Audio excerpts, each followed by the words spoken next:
Hey guys, I have this picture in my office and it says on it, it's a poster, it has a picture of BJ Palmer on it, and on the bottom it says, "Who can anchor to an unanchored mind?"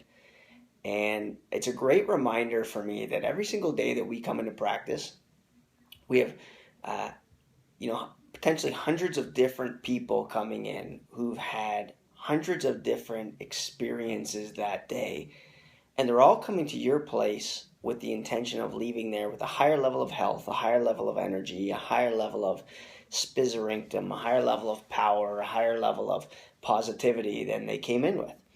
And in order for you to be a chronic resource for them, and in order for them to be able to anchor to your practice as a place that they can always go to, it has to be the type of thing that is solid in its foundations, and it's not something that can just happen once. It's something that that saying says, "Who can anchor to an unanchored mind?"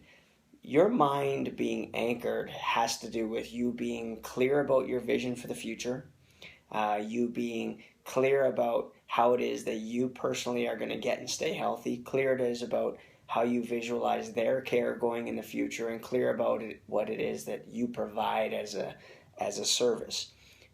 When you fill and nourish your soul with clarity about all of those, your ability to serve is completely different. And your people rely on it, because you're going to have somebody come in tomorrow who's had a great day, somebody who's had a terrible day, somebody who has somebody dying, somebody who's thinking about quitting care, somebody who's thinking about referring somebody who hates their job, somebody who's feeling financial pressure.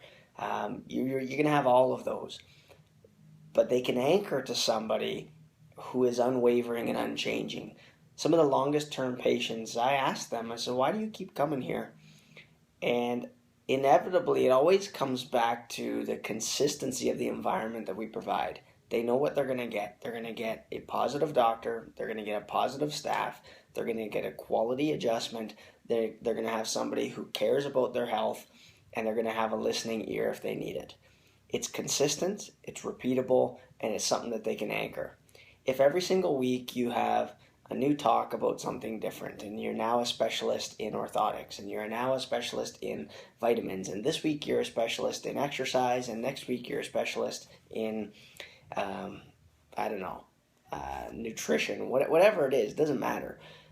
If you're a specialist in something different every time they come to your office, that's difficult to anchor to from a patient's perspective. If you have a new product for sale every week, you're running a new fair or festival every week, you're running another promotion every week, the reality is that's not something that they can anchor to.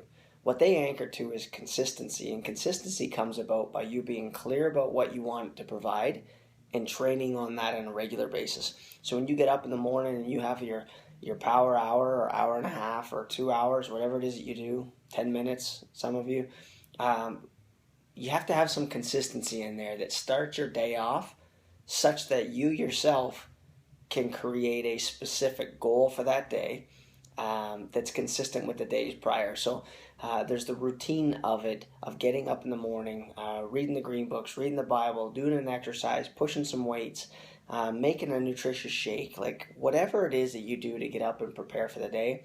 Pray over the patient files, get there early, mark some x-rays, whatever it is that you do to prepare for the day to allow you to be in a consistent state will allow you to create an environment where people can anchor to you. Because like BJ says, no one can anchor to an unanchored mind, and you want people to anchor to your practice. It has to be anchored in those core areas. So this week, what I'm going to challenge you to do, get more clear on what type of energy you want to bring to the office. Get more clear on what it is that you want to provide as far as the type of care. Make sure that all of your communication with patients is consistent with that, so that every visit that they at least on those visits always have a taste of the same thing. People like to have the same thing if it's reproducible, if it's recreatable, and if they always can get the same thing every time, they like that and they can anchor to that. And then you'll have a practice full of people who've been with you for a decade or more. So work on that this week, and we'll see you next week. Have a great one.